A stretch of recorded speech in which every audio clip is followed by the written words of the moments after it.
Welcome to my YouTube channel Prof Sky. तो अगर अभी तक आपने सब्सक्राइब नहीं किया है मेरे चैनल तो प्लीज़ सब्सक्राइब कर दीजिए ताकि आने वाली कोई भी वीडियो जो है वो आपसे मिस ना हो सके। मैं क्लास 11th और 12th की इकोनॉमिक्स की वीडियोस डालता रहता हूँ।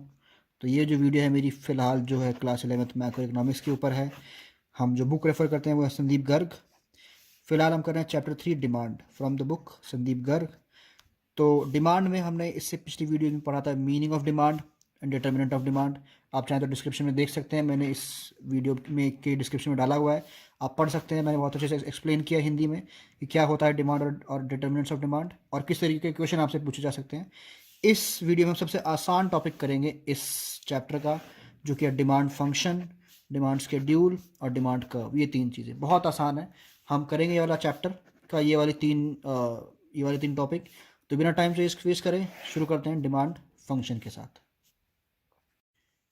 तो डिमांड फंक्शन होता क्या है दोस्तों, हमने पढ़ा था, आपको याद होगा तो, कि जो डिमांड होती है उसके किन किन चीज़ें क्या क्या उसके डिटर्मिनेंट्स होते हैं, किन किन चीज़ों से फ़र्क पड़ता है डिमांड पर।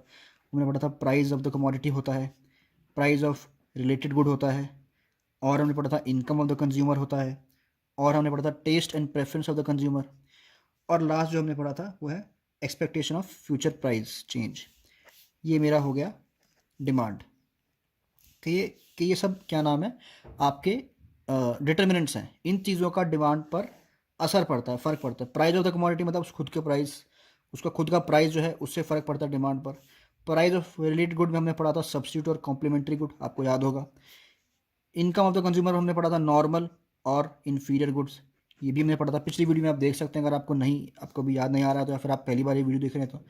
फिर यह है taste and preference of the consumer, आपको याद होगा कि जिसका टेस्ट या प्रेफरेंस किसी कंज्यूमर का किसी पर्टिकुलर प्रोडक्ट को लेकर है तो वो वही खरीदता है। और ये हमारा future expectation of price. Basically अगर मान लीजिए आपको ऐसा लग रहा है कि फ्यूचर में किसी प्रोडक्ट का प्राइस बढ़ जाएगा, बढ़ने वाला है, तो उसकी डिमांड आज बढ़ जाएगी, क्योंकि आपको पता है कि फ्यूचर में प्राइस बढ़ने वाला है तो अभी ही खरीद लेता हूँ मैं। और अगर फ्यूचर में उसका प्राइस कम होने वाला है तो आज मैं उसको कम खरीदूंगा, क्योंकि मुझे पता है कि फ्यूचर में कम उसका प्राइस होने वाला है। तो ये हम पहले पढ़ चुके हैं डिटर्मिनेंट्स ऑफ डिमांड। इसी को अगर मैं एक फंक्शन बना दूं बेसिकली, तो ये मेरा बन गया डिमांड फंक्शन। ये जो है डिमांड फंक्शन क्या करता है, बेसिकली ये रिलेशनशिप शो करता है।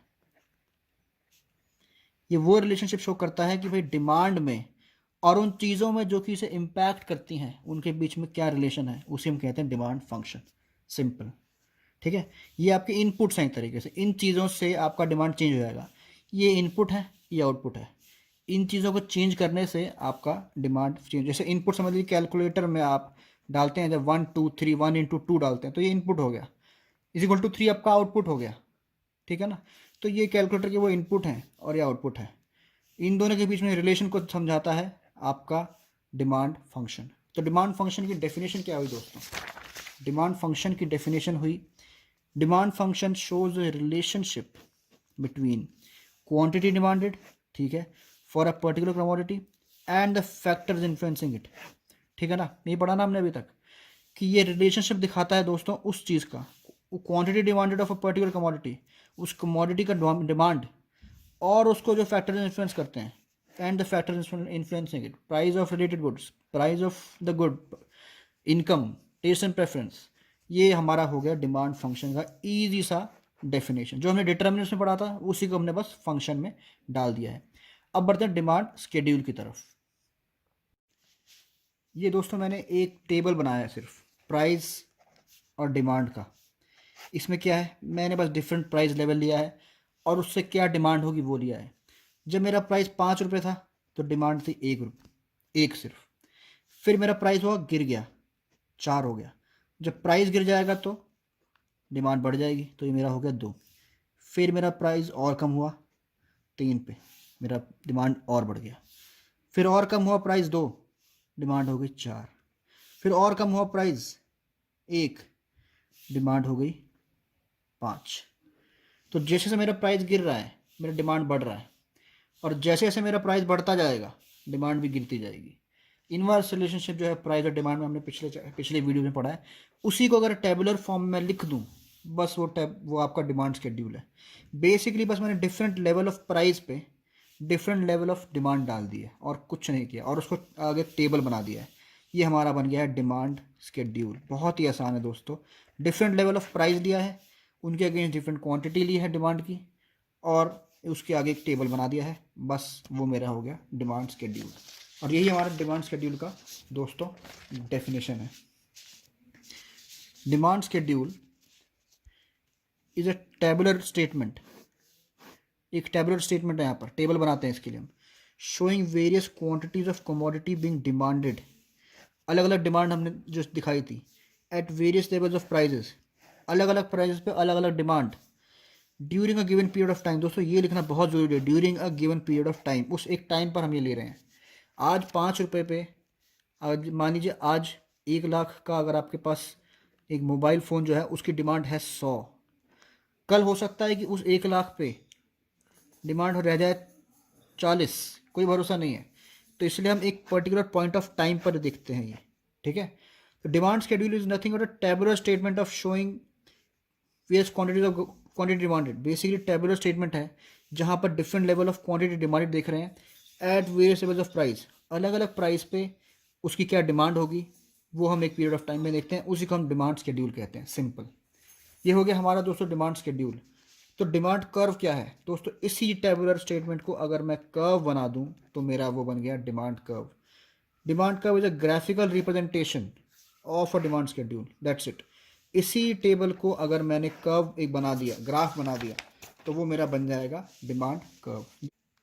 तो दोस्तों सिंपल हम देखिए क्या कर रहे हैं, ये हमारा था एक डिमांड स्केड्यूल, ये हमारा बन जाएगा डिमांड कर्व। इसी स्केड्यूल को अगर मैंने इसका कर्व बना दिया तो मेरा बन जाएगा डिमांड कर्व। वही पढ़ा ना हमने डेफिनेशन में, graphical representation of a demand schedule is demand curve. इसका कर्व कैसे बनाएंगे दोस्त, ये है मेरा एक ग्राफ, यहाँ पर है प्राइस, यहाँ पर है क्वांटिटी डिमांडेड। तो ये प्राइस मेरा इस एक्सिस पे आ गया वाई पे, डिमांड मेरा एक्स एक्सिस पे आ गया, ठीक है। तो जब प्राइस 1 था तो डिमांड था 5, तो भाई प्राइस 1 है तो डिमांड है 5, चलिए ठीक है। प्राइस मेरा हुआ 2, बढ़ गया, डिमांड कम हो गई 4, चलिए ठीक है। प्राइस मेरा बढ़ गया 2, डिमांड कम हो गई बोले तो 4, ठीक है। डिमांड प्राइस बढ़ गया 3, डिमांड और कम हो गई 3, ठीक है। 3 और 3 यहाँ पर आ जाएगा। प्राइस बढ़ गया 4, डिमांड हो गई 2, 4 पे डिमांड है हमारी 2, ये यहाँ पर आ जाएगा। और जब मेरा प्राइस हुआ 5 तो डिमांड रह गई 1, 5 पे मेरा डिमांड रह गई 1। दोस्तों इसको अगर मैं डॉट्स मिला दूंगा, ये मेरा बन गया डिमांड कर्व। देखिए ये मेरा बन गया है डिमांड कर्व, अगर मैंने डिमांड स्केड्यूल को एक ग्राफिकल रिप्रेजेंटेशन में डाल दिया है, बस उसका ग्राफ बना दिया है। ये ऑब्वियसली इनवर्स रिलेशनशिप है, जब जब मेरा प्राइस बढ़ेगा डिमांड कम होगी, जब जब मेरा प्राइस कम होगा डिमांड बढ़ेगी, इसलिए मेरा ये इनवर्स रिलेशनशिप है। एक तरह से प्राइस और क्वांटिटी डिमांडेड में इनवर्स हमारा रिलेशनशिप दिखाता है, ठीक है ना। अगर डायरेक्ट रिलेशनशिप होता तो ग्राफ ऐसे बनता, यूँ, क्योंकि इनवर्स है तो ग्राफ ऐसे बनेगा। ये हमारा डिमांड कर्व बन गया एक तरह से। तो इसी के साथ हमने आज पढ़ लिया डिमांड फंक्शन, डिमांड शेड्यूल और डिमांड कर्व। तो अगला जो मैं वीडियो बनाने वाला हूँ वो है लॉ ऑफ डिमांड पर, और उसके लिए मेरी नेक्स्ट वीडियो देखिए आप प्लीज़, और तब तक सब्सक्राइब कीजिए मेरा चैनल, और जितने ज़्यादा लोगों के साथ हो सकता है प्लीज़ शेयर कीजिए ताकि ज़्यादा से ज़्यादा लोगों तक पहुँच सके। प्लीज़ सपोर्ट कीजिए मेरे चैनल को। Thank you very much.